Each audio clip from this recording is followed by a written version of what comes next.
Hi, everybody. Welcome to the Real Bible Study. For those that don't know me, my name is Danielle, and I am your Bible study facilitator. This week, we will be in Leviticus 10 and 11, and I'm going to read it aloud while you guys read it silently. But before we start, we're going to do as we always do. We're going to open with our prayer. Are we ready? Yes. Lord, open out. Oh, okay. So I'm going to say part of it for those that don't know. I'm going to say part of it, and then you guys repeat after me. So, Lord, open our eyes. Lord, Open our eyes So we can see something we've never saw before. so we can see something that we never saw before. Open our ears. Open our ears So we can hear something we've never heard before. so we can hear hear something that we never heard before. And open our hearts. And open our heart So we can receive something we've never received before. so we can receive something that we never received before. Amen. Amen. All right. So we're going to start in Leviticus 10. Are we ready? Aaron's sons Nadab and Abihu each took his own fire pan, put fire in it, placed incense on it, and presented unauthorized fire before the Lord, which he had not commanded them to do. Then fire came from the Lord and consumed them, and they died before the Lord. Moses said to Aaron, "This is what the Lord has spoken. I will demonstrate my holiness to those who are near me, and I will reveal my glory before all the people." And Aaron remained silent. Moses summoned Mishael and Elzaphan, sons of Aaron's uncles Uzziel, and said to them, "Come here and carry your relatives away from the front of the sanctuary to a place outside the camp." So they came forward and carried them in their tunics outside the camp, as Moses had said. Then Moses said to Aaron and his sons, Eleazar and Ithamar, "Do not let your hair hang loose, and do not tear your clothes, or else you will die. And the Lord will become angry with the whole community. However, your brothers, the whole house of Israel, may weep over the fire that the Lord caused. You must not go outside the entrance to the tent of meeting, or you will die, for the Lord's anointing oil is on you." So they did as Moses said. The Lord spoke to Aaron. "You and your sons are not to drink wine or beer when you enter the tent of meeting, or else you will die. This is a permanent statute throughout your generations. You must not distinguish between the holy and the common, and the clean and the unclean, and teach the Israelites all the statutes that the Lord had given to them through Moses." Moses spoke to Aaron and his remaining sons, Eleazar and Ithamar. "Take the grain offering that is left over from the food offerings to the Lord, and eat it prepared without yeast beside the altar, because it is especially holy. You must eat it in a holy place, because it is your portion. And your sons from the food offering to the Lord, for this is what I was commanded. But you and your sons and your daughters may eat the breast of the presentation offering and the thigh of the contribution in any ceremonial clean place, because these portions have been assigned to you and your children from the Israelites' fellowship's sacrifices. They are to bring the thigh of the contribution and the breast of the presentation offering, together with the food offerings of the fat portions, to present as a presentation offering before the Lord. It will belong permanently to you and your children, as the Lord commanded." Then Moses inquired carefully about the male goat of the sin offering, but it had already been burnt up. He was angry with Eleazar and Ithamar, Aaron's surviving sons, and asked, "Why didn't you eat the sin offering in the sanctuary area? For it is especially holy, and he has assigned it to you to take away the guilt of the community and make atonement for them before the Lord. Since his blood was not brought inside the sanctuary, you should have eaten it in the sanctuary area, as I commanded." But Aaron replied to Moses, "See, today they presented their sin offering and their burnt offering before the Lord. Since these things have happened to me, if I have eaten the sin offering today, would it have been acceptable in the Lord's sight?" When Moses heard this, it was acceptable to him. All right, ladies. Well, if I had to put a title to this week's lesson, I'm going to title it, "I Got the Message." I got the message. Who remembers the song The Message by Grandmaster Flash and the Furious Five? If you do, give me a thumbs up. The hook of the song goes like this. Don't push me because I'm close to the edge. I'm trying not to lose my head. Ha ha ha ha ha. It's like a jungle sometimes. It makes me wonder how I keep from going under. This song was released in 1982. And 42 years later, this verse is still relevant. Life is constantly giving us messages. Some are subliminal messages, meaning the words or actions may be hidden, but they are consciously put in place to influence our attitudes and behaviors. For example, when we go to the store, we might see a sign that says buy 2 for 4. When you go, you only really need one, and the one is $2.99. Now you don't need to, but I know for me, I say it's only going to cost me $1 more, so I might as well buy the 2, even though in the end I'm spending more. Then I get home and I ask myself, self, why did you buy both of these? Because you ain't even going to use it. I ask myself all kinds of questions, especially when it comes to messages, because I need to see if I am interpreting things a certain way, or is it really what the other person is saying? That is why I'm not too fond of sending or receiving things by email or text, because my interpretation or yours may not be the intention. Since God is still working on me, my mind interprets things differently. And sometimes it interprets them in my BC, before Christ, mind, and not in my AC, after Christ mind.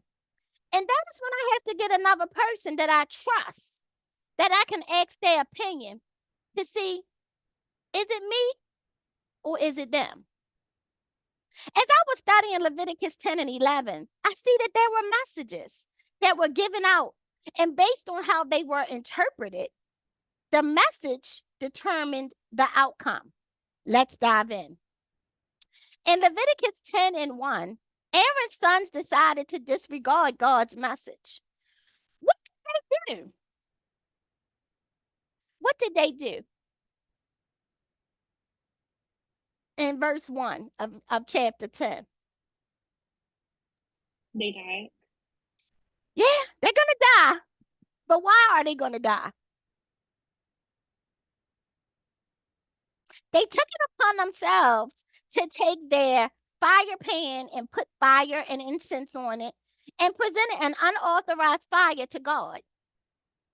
Nadab and Abihu are now living on high post their inauguration experience. I can only imagine how they may have felt. They were anointed, they gave sacrifices, and they were pleasing in God's eyes. You know they had their chest poked out, probably even felt like they were better than everybody else. However, they let this experience go to their head and forgot who was ultimately in charge. They decided to do things their way and bring a fire of their own making, one that was unauthorized to God. Let's park here. Ladies, my first point is don't ever get so high and mighty in your blessings from God that you forget the rules that were given to you. Don't be like Aaron's sons and try to do things your way and not the way that God intended for you to do, because it won't end well. Deuteronomy 5 and 33 says, walk in obedience to all that the Lord your God has commanded you, so that you may lie and prosper and prolong your days in the land that you possess. In Leviticus 10 and 2, God sent a mighty message to Nadab and Abihu. What happened? Kiara said it. What happened? They died. They died. God sent fire. He devoured them and they died. Listen, the same fire that displaced God's glory in Leviticus 9 and 24 now sent out a message. God's message was basically saying, you cannot take it upon yourself to do things your way and try to imitate my holy experience. But since you did, Now I got to destroy you. Let's park here. My next point, ladies, when you see someone else get the message, please don't try your hand, but get the message too. I don't know about you, but I don't have to smell poop to know it stinks. I know it stinks. If you tell me don't go down that street, it's a dead end, I don't have to go and see for myself. Look at the lesson in this, ladies. God's way is the best way. Psalms 18:30 says, as for God, his way is perfect. The word of the Lord is proven. He is a shield to all who trust in him. In Leviticus 10:3, what message did Moses give to Aaron on God's behalf?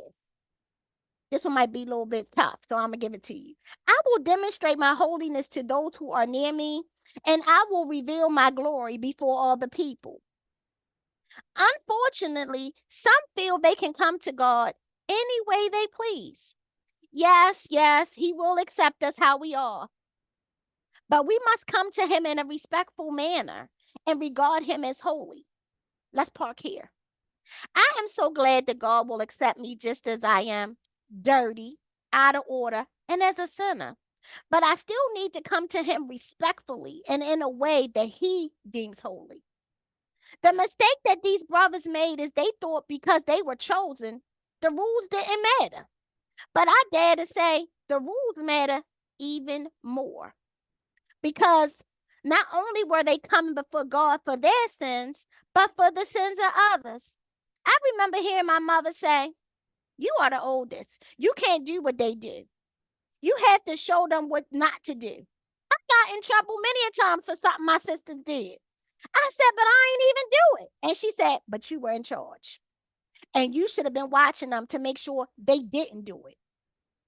I didn't like it then, but now I realize she was preparing me for my role in leadership. Because if I'm going to lead somebody somewhere, I have to do things the right way. Am I going to mess up from time to time? Absolutely. And I thank God that my mess ups didn't kill me. But if I'm going to be honest, some of them did destroy me. But some of them caused me to have to start over and rebuild. But I'm standing today and not afraid to be an open book. So hopefully you don't make the same mistakes I did. 1 Peter 4:19 says, so if you are suffering in a manner that pleases God, keep on doing what's right and trust your lives to the God who created you, for he will never fail you. In Leviticus 10:4-5, the message that's being delivered that sometimes others are going to have to come in and clean up the mess that others create. The sons of Aaron's uncle, Mishal and Elazaphan, had to come and remove the bodies of their cousins. Moses didn't send Aaron or his other brothers to remove their bodies, but he chose somebody still in the family to remove the bodies. Let's park here.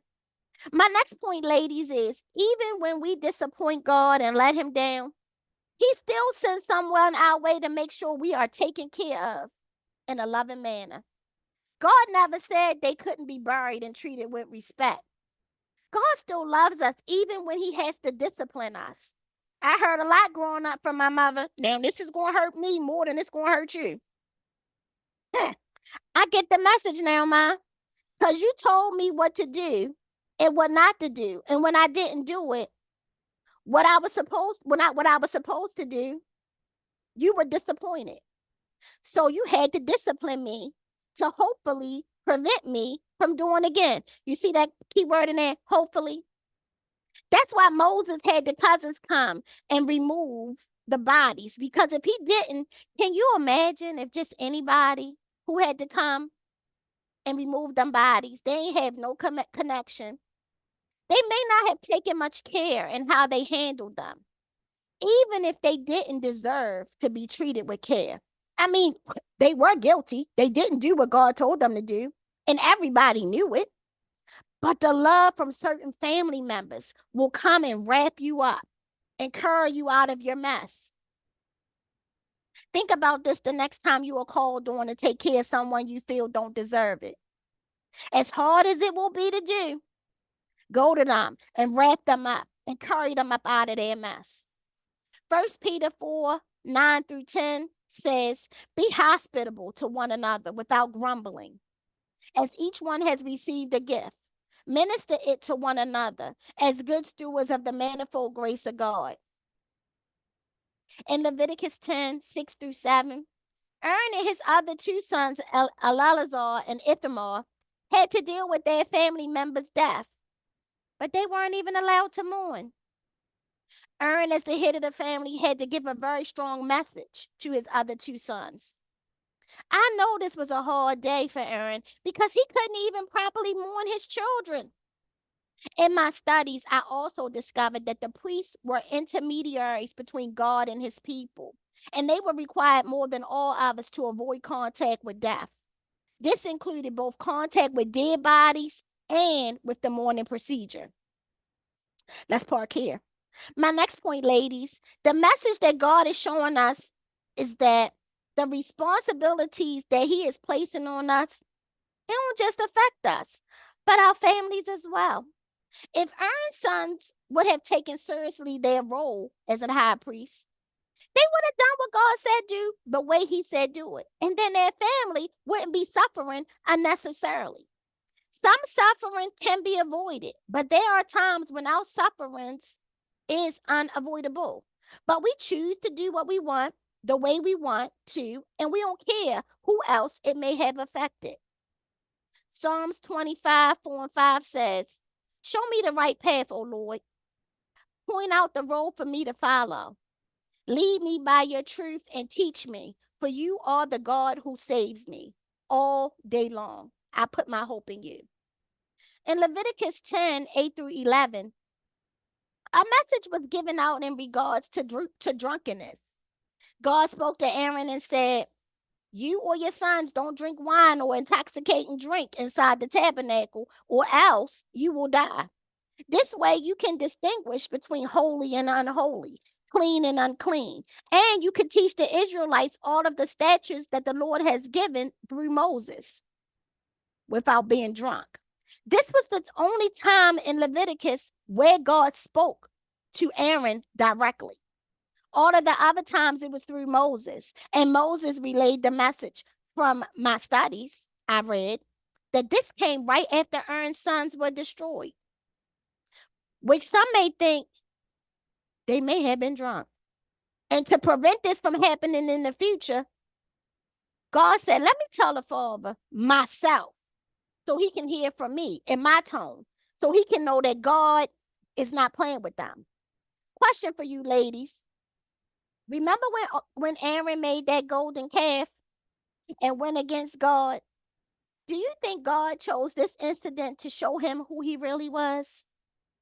I mean, Aaron really had witnessed the miracles and the wrath of God himself, but it hits different when it affects your children.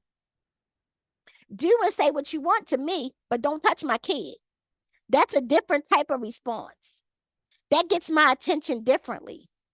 Do you think this is what God had to do to get Aaron's attention?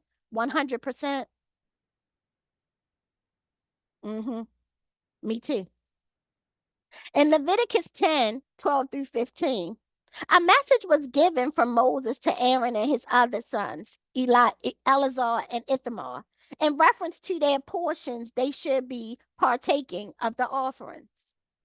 Moses told Aaron and his sons who were left to take the grain offering and that it was left and eat it without leaven beside the altar, because that is a holy place.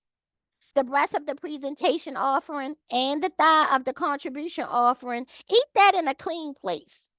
The remaining of the grain offering, it belonged to the priests, but they couldn't take it home.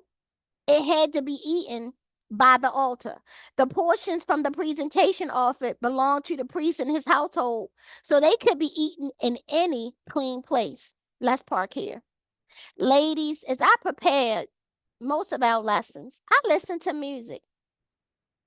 And I promise, when I got to these verses, the song that came on is Order My Steps in Your Word. And that was by the GMWA Women of Worship. If you want to write that down so you can add it to your playlist.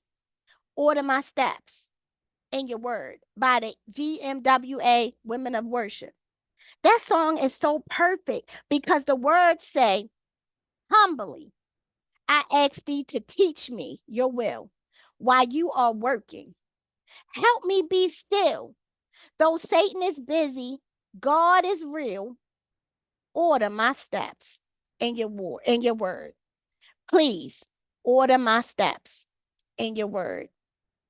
It goes on to say, if you order my steps in your word, order my tongue in your word, guide my feet in your word, wash my heart in your word, show me how to walk in your word, show me how to talk in your word.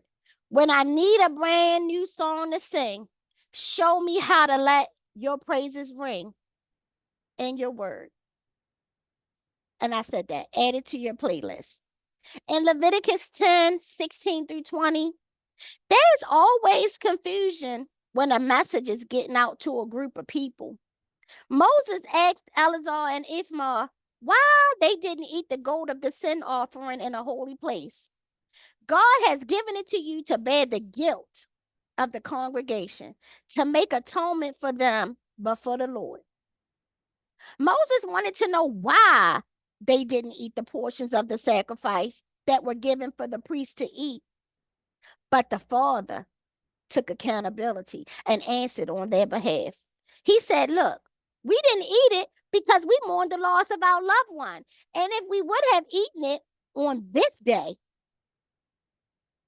and not any other day, would that have been acceptable to the Lord? There, he said, my sons were killed today. Like, do I get to be able to fast? Moses felt his response was acceptable and was satisfied with his answer. Let's park here. I was so glad that as not only the high priest, but the father, Aaron stepped up. So he not only stepped up as the high priest in the tabernacle, but he also stepped up as the father. And he took accountability for why his sons didn't eat the offering. I'm sure Aaron could not handle losing any more of his sons. So he stepped in quickly and said, no, if you want to blame anybody, blame me, because they only did what I instructed them to do. My point in this, ladies, make sure when you are making decisions, please make sure they will be ones that are best not only for you, but your children as well. As parents, it's our job to protect them and to prepare them for their next level in life. I used to love watching Dr. Phil. In one episode, he told a parent, it is your job to prepare them for the next level in life. He said, as babies, it is your job to prepare them to be toddlers.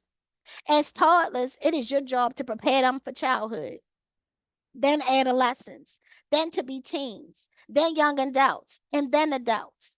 You are preparing them until you die. I laugh now because my son says, Ma, I still hear your voice in my ear saying, make smart decisions. Ladies, so I'm going to end this chapter with that. Make smart decisions, but not only for you, but for your families. Before we continue, is there anything in Leviticus 10 you wanna go to? You wanna reflect back on? Okay. Making sure getting a message out is important because they even have a message Bible. The Message Bible was developed by Eugene Peterson, a scholar, a pastor, an author, and a poet. The Message Bible combines the authority of God's word with the cadence and energy of conversational English, meaning this translation should be easier to read because it reads just like you are having a conversation. I find when I have to give out a message, the most effective messages are received when it is through conversations, meaning I say something and then I give you the opportunity to say something back. Similar to how we have Bible study. I ask you, what did you learn? Allowing you the opportunity to participate in the conversation. Praying that since you are participating, you are digesting it, you're remembering it, and you're growing from it. As we continue our reading in Leviticus 11, we will read about some other messages. Let's dive in. The Lord spoke to Moses and Aaron, tell the Israelites, you may eat all these kinds of land animals. You may eat any animal with divided hooves and that chews the cud. But among the ones that chew the cud or have divided hooves, you are not to eat these. Camels, though they chew the cud, do not have divided hooves. They are unclean for you. Hyraxes, though they chew the cud, do not have hooves. They are unclean for you. Hares, though they chew the cud, do not have hooves. They are unclean for you. Pigs, though they have divided hooves, do not chew the cud. They are unclean for you. Do not eat any of their meat or touch their carcasses. They are unclean for you. This is what you may eat from all that's in the water. You may eat everything in the water that has fins and scales, whether in the seas or streams. But these are to be abhorrent to you. Everything in the seas or streams that does not have fins and scales among all the swarming things and other living creatures in the water. They are to remain abhorrent to you. You must not eat any of their meat, and you must abhor their carcasses. Everything in the water that does not have fins and scales will be abhorrent to you. You are to abhor these birds. They must not be eaten because they are abhorrent. Eagles, bearded vultures, Egyptian vultures, kites, any kind of falcon, every kind of raven, ostriches, short-eared owls, gulls, any kind of hawk, little owls, cormorants, long-eared owls, barn owls, eagle owls, ospreys, storks, and any of heron, hoopoes, and bats. All winged insects that walk on all fours are to be abhorrent to you. But you may eat these kinds of all the winged insects that walk on all fours. Those that have jointed legs above their feet for hopping on the ground, you may eat these. Any kind of locust, katydid, cricket, and grasshopper. All other winged insects that have 4 feet are to be abhorrent to you. These will make you unclean. Whoever touches their carcasses will be unclean until evening, and whoever carries any of their carcasses is to wash his clothes and will be unclean until evening. All animals that have hooves but do not have a divided hoof and do not chew the cud are unclean for you. Whoever touches them becomes unclean. All the 4-footed animals that walk on their paws are unclean for you. Whoever touches their carcasses will be unclean until evening. And anyone who carries their carcasses is to wash his clothes and will be unclean until evening. They are unclean for you. These creatures that swarm on the ground are unclean for you. Weasels, mice, any kind of large lizard, geckos, monitor lizards, common lizards, skinks, and chameleons. These are unclean for you among all the swarming creatures. Whoever touches them when they are dead will be unclean until evening. When any one of them dies and falls on anything, it becomes unclean.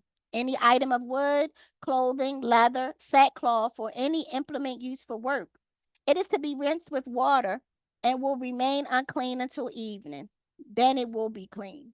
If any of them falls into any clay pot, everything in it will become unclean. You are to break it.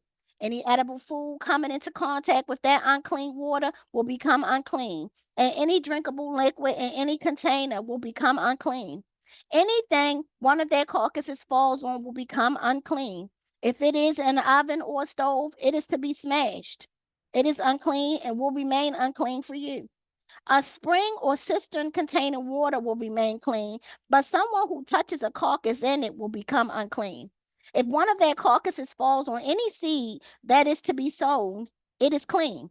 But if water has been put on a seed and one of their carcasses falls on it, it is unclean for you. If one of the animals that you use for food dies, anyone who touches its carcasses will be unclean until evening. Anyone who eats some of its carcass is to wash his clothes and will be unclean until evening. Anyone who carries his carcass must wash his clothes and will be unclean until evening. All the creatures that swarm on the earth are abhorrent. They must not be eaten. Do not eat any of the creatures that swarm on the earth, anything that moves on its belly or walks on all fours or many feet, for they are abhorrent. Do not become contaminated by any creature that swarms. Do not become unclean or defiled by them, for I am the Lord your God. So you must consecrate yourselves and be holy, because I am holy. Do not defile yourselves by any swarming creature that crawls on the ground. For I am the Lord who brought you up from the land of Egypt to be your God. So you must be holy, because I am holy. This is the law concerning animals, birds, all living creatures that move in the water, and all creatures that swarm on the ground, in order to distinguish between the unclean and the clean, between the animals that may be eaten and those that may not be eaten. Okay, in Leviticus 11, 1 through 8, God gave Moses and Aaron a message about the animals they can eat. He told them, you can eat any animal with divided hooves and that chews the cud. But if they chew the cud but don't have divided hooves, you can't eat those either. For example, the camel, the rock hyrax, which is also called the daisy dupe, and it is a medium-sized terrestrial mammal native to Africa and the Middle East.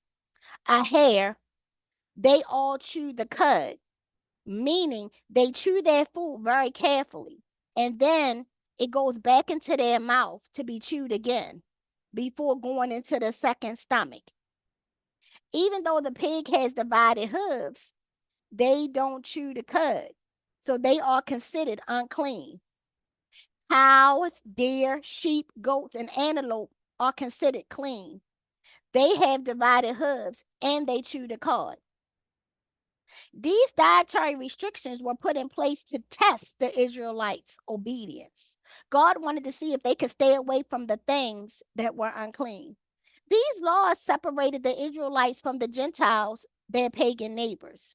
This also allowed limited true fellowship and connection with the surrounding people who did not worship or obey God. Also, some of these animals they couldn't eat because they were also used as idols in the pagan religions. That's part here. God, you favored me that you designed a specific diet for me. A diet that would separate me from others because you wanted everything to be clean about me, even down to what I put in my mouth. My son's grandmother is West Indian. And she used to tell me, if it goes in hot, it comes out hot. Ladies, I'm just going to leave that there and let it sit. If it goes in hot, it comes out hot. Leviticus 11, 9 through 12, a message in regards to animals from the sea was given out. God said, you can eat anything in the water that has fins or scales, but you can't eat anything in the water that does not have scales or fins. Those things are off limits. In my studies, I read that these animals roam the bottom of the sea, and they may have carried numerous parasites. Let's park here. Thank God for modern medicine and the way we prepare our meals now, because a lot of these diseases are being killed by the heat. Ladies, I know I say this a lot, but I thank God we live under New Testament law, because can you imagine not being able to eat crabs and lobster, catfish, or clams because they are considered unclean? That's why it's important that we make sure we are eating from clean establishments and that we cook our food thoroughly so that we don't get sick. Who heard of that other old saying, if you can't stand the heat, stay out of the kitchen? In Leviticus 11, 13 through 19, a message in regards to the flying things they were not allowed to eat was given out. There were 20 birds that were given out that they couldn't eat. There was no rule to determine if they were clean or not. Instead, the message went out saying, you can't eat these specific birds, and therefore they were forbidden to eat. Some scholars suggest that a common thread through some of these birds were that they were either predators or scavengers. Let's park here. I love the message here, ladies. God said he wasn't going to allow us to associate with predators or scavengers. Nope. Not going to let us interact with anything that's going to prey on us or anything that wants to be around us based on what they can get from us. Gone are the times of letting people use you for what they want, because that is what predators and scavengers do. They use us. They use our resources until they are all used up, and they move on to their next victim. The message that I get from this is when you see the signs that someone is a predator or a scavenger, get away from them quickly. I want you to write this down. Let me know when y'all ready. Give me a thumbs up. You ready? Okay. I'm everybody. Okay. Okay. I'm not antisocial. I'm not antisocial. I'm just not user friendly. I'm not antisocial. I'm just not user friendly. In Leviticus 11:20-23, a message was set out regarding the insects that could and couldn't be eaten. Any creeping insect was considered unclean, such as ants. But a clean insect like a locust, a cricket, or a grasshopper could be eaten. Let's park here. When I was studying these verses, I laughed because I know some ladies that don't like any type of bug, clean or unclean. I said this is going to further confirm for them why they don't like bugs of any kind. But I want to take it a little bit further, and I want to focus on the word creeping thing. Ladies, when I looked up the word creep, it said to move slowly and carefully in order to avoid being heard or noticed. The message I take from these verses is watch out for anything or anyone that is moving around you, not making noise or being heard. What do I mean by that? Watch out for people who want to keep you where you are or don't want you to fight when you feel you being wronged or wants to silence your voice. You want people in your space that is noise makers and change makers. Gone are the days where we are the only ones in our circle winning. If you are the only one in your circle that's winning, get you another circle. In Leviticus 11:24-30, there's a message that's given out in regards to cleaning. If any unclean carcass touched them, they had to wash their clothes and be unclean until the evening. Unclean animals, when dead, couldn't just be left in the community to rot. They had to be disposed of. But even the people who disposed of the unclean animals had to wash away their uncleanness and have a brief quarantine. No sacrifice was required to remedy the state of uncleanness because this was not a state of sin.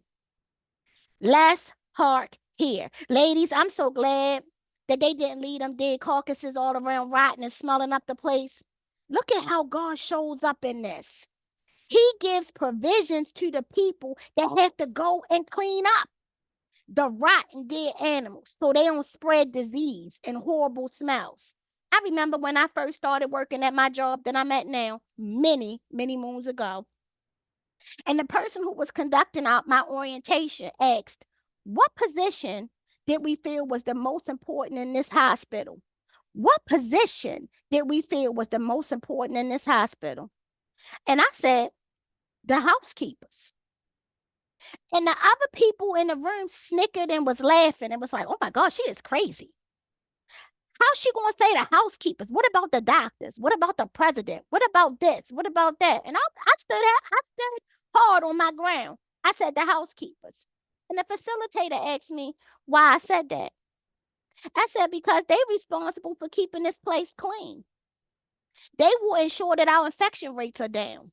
And most people don't want to patronize a dirty establishment. I know I wouldn't want to see a doctor and his office was dirty. Because if you don't take pride in what you are presenting, how can I trust you with my health? The message that I take from this is make sure what you are presenting is clean because you wouldn't want to get anyone sick. Psalms 24:4-5 says, the one who has clean hands and a pure heart, who has not appealed to what is false, and who has not sworn deceitfully, will receive blessings from the Lord and righteousness from the God of his salvation. In Leviticus 11:31-40, a message was sent out to give special precautions in case an unclean animal touched an object that was considered clean. These laws were very important because if, for example, a rodent crawled inside a bowl, the bowl had to be broken just in case the rodent carried a disease or a plague, which prevented it from spreading to anyone who may use the bowl in the future. Also, these laws gave the Israelites households a reason to prevent pests and other things from coming inside and staying inside of their home. Of course, nobody wants to destroy their things or throw out food, especially today as high as food costs. Let's park here. When I clean, I use bleach and whatever else I can find. I mix it all together. My husband says his eyes is burning from me mixing all of these chemicals. And my response is always, if your eyes ain't burning, then I ain't cleaning. He said, one day I'm going to come home and I'm going to find you passed out. I said, nope. I always make sure I had the windows open and I ain't stay in that area while I was cleaning for a long time. I walk in and I walk out. And don't let me see a bug or hear a cough or a sniffle, because then I'm going to put on my mask and my gloves and clean like my life depends on it. I quote this scripture from 2 Corinthians 7:1. Therefore, beloved, since we have these promises, let us cleanse ourselves from everything that defiles body and spirit, perfecting holiness in the fear of God. In Leviticus 11:41-43, the message was given out about the creeping animals being considered unclean. Again, this was so important, ladies, that God repeated himself because he talked about these creeping things in verses 29-30, but he brought it up again. So all I'm going to say is stay away from the creeping things, please. In Leviticus 11:44-47, God gives a message in regards of his laws related to life's diet restrictions. God claims the right to speak to every area of life of the Israelites, including what they can and they cannot eat. One of the main reasons these laws was put in place was to set the Israelites apart from the Gentile nations. God said, I am your redeemer, the one that brought you out of Egypt after being enslaved for 400 years. I found in my studies that these specific laws were given to the Israelites specifically, and the laws of Moses were not required of the followers of Jesus. Paul wrote in Colossians 2:16, so let no one judge you in food or in drink. Let's park here. Since we are followers of Jesus, we shouldn't be judged by what we eat or drink. That doesn't mean that we should just put any old thing in our vessels, though, ladies. This vessel is the only one that we're going to ever get. Yeah, we can go and get some work done, get some things taken away or added to if we want some type of improvements. But if we are not going to take care of the vessel's foundation, it's no need to waste our money. Can everybody else hear me? Give me a thumbs up if anybody else can hear me. I can hear you. Okay. But if we're not going to take care of the vessel's foundation, it's no need to waste our money. I know I can do better with moving my vessel and watching all of the soda that I put in it. As I walk up the steps, my knees are also telling me, girl, you need to do better. So you know what? I'm going to listen to my vessel and make it a point to do better. 1 Corinthians 6:12 says, you say, I am allowed to do anything, but not everything is good for me. And even though I'm allowed to do anything, I must not become a slave to anything. So what's the message for tonight? If you don't write anything else down tonight, write this one down. Nobody's going to ever love you like God love you. That's the message for tonight. Before I tie this together, is there anything else? Anything y'all want to talk about in 11 before I tie it together? Or y'all ready for me to tie it together? I'm ready to tie it together. Y'all ready to tie it together? I've been so excited about this for the whole day. Okay, we're going to tie it together. I'm so excited.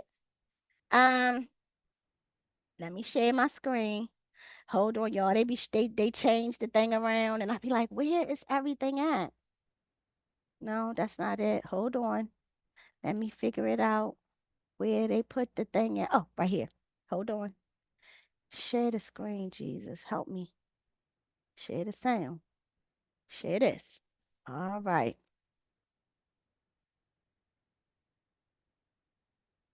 What did we learn besides that God was made for us? Just for us. What did we learn?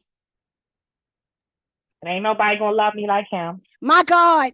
Aisha, ain't nobody gonna love me like him. Ain't nobody gonna Nobody love gonna love me like him. My Nope, my God. flaws and all. Nobody. Now, I've been singing that song all week. So someone was like, how you gonna I'm going tired in the Bible study. Don't worry, I've been singing it all week. Ain't nobody gonna ever love me like him. Nope.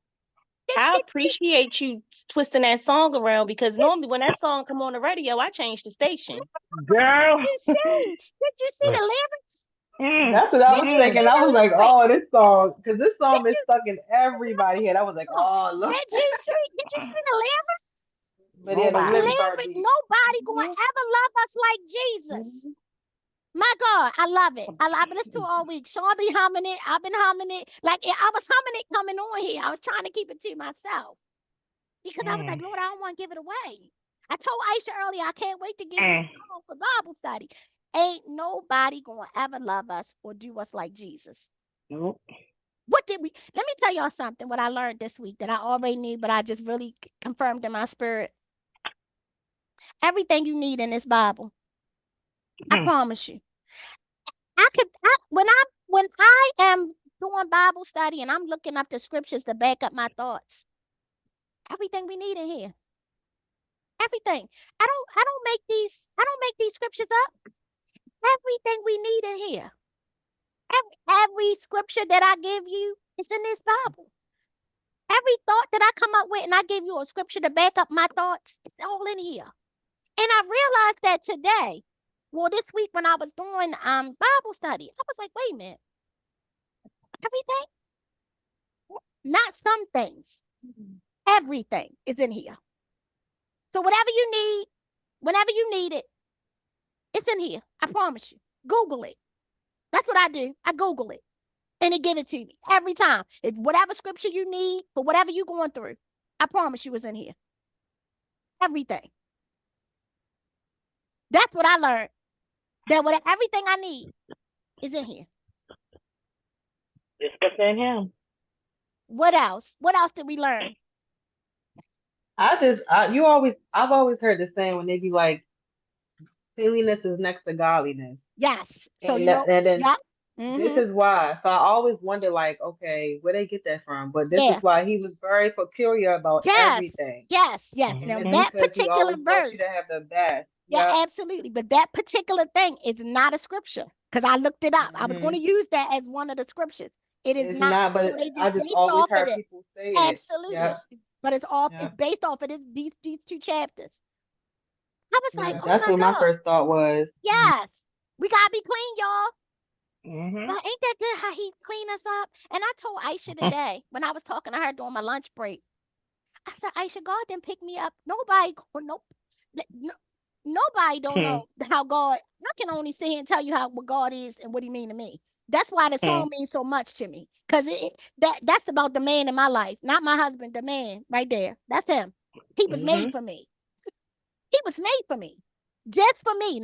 So because I know what he done got me out of, and I told Aisha he picked me up out the gutter. He cleaned me up. And y'all, sometimes on another, I got back in the gutter. And you know what? He came back and got me again. And he cleaned me up again. So because of that alone, I'm going to go ahead. I'm going to go ahead with this. I'm going to go ahead with this. I'm going to go ahead with this. I heard a message on Sunday, and this man said, Aisha heard it. The man said, if you want to know who Satan is, anybody that's going to have you go against this. So where's that Bible? That's Satan. That's how you can pick him out. I was like, my God. And then you listen to the song. You was made for me. Made for me? Let that sit in. God was made for each one, but he was made for each one of us for what we need. Because he might not be what I need for you. You need something totally different, but he was made for you. He can meet all of our needs individually, but at the same time, my God. That's how he was made for us. What else? What else did we learn? Good God. When you continuously getting blessed, don't take it for granted and don't use it against other people. Yes. Don't Don't think just because he gave it to you, he can't take it from you. You said that earlier too. My God, don't think because he gave it to you, he can't take it from you. Let me tell you what the Lord then showed me this week, y'all. And then I'm gonna let y'all go because Aisha gonna probably fall off the. Go ahead, put yourself run around. Go ahead, run around the room. I'm hanging off my chair now. So most of y'all on here know that me and my husband were building a home, and right now we're just in a standstill, and it's a horrible place to feel, and it's very, very disappointing. So we're fighting with these people to get our money back. So our boss, my boss is a very good business manager, very good. So I went to him and I talked to him. I said, Kevin, that's his name. Do you think I got a case? Because now we're gonna have to get a lawyer. He said, absolutely. And I said, so do you think I should go ahead now and pursue damages? He said, absolutely. And I said, Kevin, it's very disappointing because I know what God has for me, it's for me. I said, but I just feel like if this wasn't for me, why would he even let us get to the point where we could sign a contract and we could get approved and everything was going to be set to go? And you know what he said, ladies? Let me let y'all get it together. He said, because that's where you was then. You was approved where that was what you was approved for then. He said, but see, God was using that as a sign to see, okay, this is what you can get now. Is this enough? If this what you can get now, then I'm gonna get this to you. But you've been praying, because that's what my board is. You've been praying and you've been asking me for more. So if you want more, I'm gonna give you more. But I'm gonna have to get you out of this so that you can get more. I said, wait a minute, God, you got placeholders? You holding things in place now? You got a placeholder for this? Things in place. He got placeholders. So he said, okay, I'm gonna hold this here. Because you in a hole, because I told you last week we was in the queue. You in the hole. I was just about to say that was last week, my sis. You was in the queue last week. So I got you in hold. I got this place on hold. If you want it, I'm going to get this to you. But I'm telling you, I got something better. The question is, what you going to do? You going to keep praying? You going to take just what I'm giving you now? Or you going to use this as the blessing it is? Y'all, I almost fell out. God got placeholders?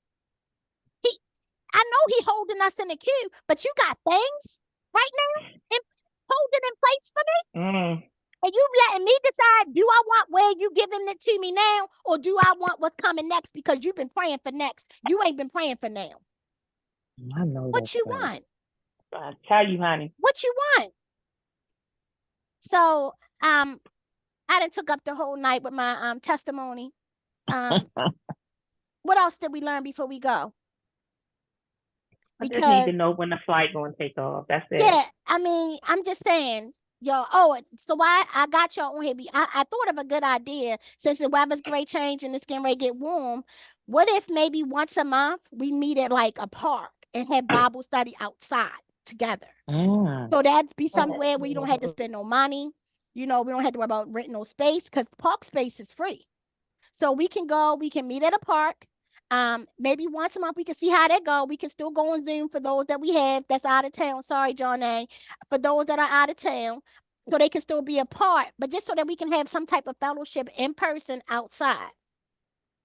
So that's good. So I'll let y'all know once the weather break, maybe once a month we'll see how that go. Maybe once a month we go on this side of town, east side. Then maybe the next time we go, maybe every other week we go west side. We find us a nice little park, y'all, that we could go get us a little corner and we can have Bible study. We can have fellowship and who never knows who might be hearing, who might also need to be witnessed while we out there. We could just bring them on in. That works for y'all? I love it. All right, well, baby, any last thoughts before we go? I could meet you guys at a park too here. Yeah, you can. You go to the park, John A. You can go on camera. You can be at your park too. Because we don't want you to be left out. Any last thoughts? This was good, Danielle. This was I'm good. so glad. I'm so Yes, glad. Let me tell you something. Placeholder struck a nerve. I'm That telling you placeholder. something. I said, I'm talking about a placeholder. A placeholder. Let me tell y'all how this Bible study transitioned. Because I was listening to words. The first, I told Aisha earlier because I had to call her on my lunch break. This was gonna be called The Game Called Life. I had it titled The Game Called Life, and y'all, I had introduction, because that's the part. Once I get the introduction, I can get the lesson, right? So I'm sitting here like, oh, I don't know what I'm gonna teach these ladies. Lord, what you want? I'm read it, and I don't know how many different translations. I couldn't get it. But then I was like, okay, God, I got it. Yesterday I sat down because I had a headache on Tuesday too. I had a headache, so my mind wasn't functioning like I felt like it should function. But I said, okay, this was gonna work. I sat back down yesterday to go back through it. I was like, I backspaced all the way through it. And I had all these different, girl, I was talking about marked for avoidance. Um, what else I said? I said, God is my all, because I'm telling you that song is coming. So when it's coming, I don't know what week it's gonna be used, but God is my God. That was gonna be the title of the lesson, because God is, because he's something to me, he's something else to you. When I get that to y'all, somebody send somebody here, because y'all might have to pick me up off the floor. Because God is. You understand? That's it. You only gotta say nothing else behind it. Because he is everything. He's my all and all. If that was a title, it was we marked for avoidance. It was a whole bunch of different things. I was like, oh, what? So I'm sitting here and I was like, oh, well, what you want? What's the message? That's the message. And once I get it, I got it. And I'm so glad, y'all. I told Aisha today, I said, Aisha, I told Toya today, I was talking to her. I said, Toya, I'm excited to teach Bible study tonight. Not that I don't always be excited, but some words just hit different, especially when it's for me. Because sometimes I'm just letting y'all eavesdrop on what the Lord telling me for me. And I just pray it's helping y'all too. But before we go, any last thoughts? Fire. I'm glad. I'm trying to. Every lesson we have is like it's speaking to someone. Now even to yourself. Every single lesson. It may not be you this time, but maybe you that next time. But every single lesson it speaks to someone. Because like you said, the Bible relates to everyone. Everything In you a need. sense, everything and everyone. He gonna give it to me to touch the person that need to touch the week we getting it. And just like you said, Shantanice, it might not be you. It might not be you this week, but it could be you Caitlin, next week. I'm with Caitlin. These past 2 weeks definitely have been speaking volumes to me. So Absolutely. when I ask God, Lord, what you want me to teach the ladies? See, he already know who coming. Yes. He already know who coming. So he already know what y'all stand in need of. So he just giving it to me, because I promise y'all it ain't me. It ain't not. I asked the Lord give it to me, and I give it to y'all. I'm just a vessel. I'm just a vessel. It ain't me. I takes no credit for it. Because I promise you, Shari will tell you, I don't feel worthy to sit here every Thursday from 7 o'clock to 8 o'clock and give y'all this message. I promise you this. I will tell the world that it ain't me. He just chose me. It ain't nothing special that I did or didn't do. He just chose me, and he just using me as the voice and the mouthpiece to give it to y'all. I'm thankful, and I really am humbled that he chose me. But y'all, it's every week I tell y'all I don't feel worthy. But I thank God, and I thank God for each one of y'all to come here and sit with me and watch me struggle through these names, because I don't know these names, and watch me struggle and get his word to y'all, because I'm learning it just like y'all learning it. No different than nobody else. And I'm just giving it the way God told me to give it to y'all. And I'm so glad when y'all say, dang, oh my God, I was at church and I remember Asia told me one day, she said, and I went to go get a sandwich and I seen the name and I was like, oh, that's Moses' father-in-law. I love it. I love it. I love when y'all tell me y'all can spit it back out to me. That means I did something right. I told Aisha, I said, the man was preaching about Exodus. And I was like, oh my God, the preacher was preaching it the way I preached it. I did it right. Because he just using me. I'm a little old me. From the Well, you was on it 21215. tonight, sis. Well, thank you, Miss Kern. You I was on it. appreciate it. I'm glad. You I'm was glad. on I'm it. glad. I'm glad. I was over here like, wow, okay, all right now. Yes, But you did your thing tonight. My I'm first night glad. back, and I'm like, wow. Miss Kern, you can't. I said, Miss Kern here. I gotta give him something extra. I gotta give him something No, you don't. extra. Be yourself. No, I was You ain't I gotta said, get. look at Miss Kern No, here. no. Nah, so but You was yes, on y'all. it. I Thank you. appreciated Thank it. you. Thank You you. was Thank on it. you. I was like, oh my God, this. I mean, it maybe you have to go back and reread a couple things. Like, okay, wow, okay, yeah. But before we go, anything else, y'all? All right, y'all. Y'all know I can't wait to keep it real with you next week. Same time, same place, same platform. See you next week. Good Bye, night, Thank everybody. you. Good night, y'all. Good night.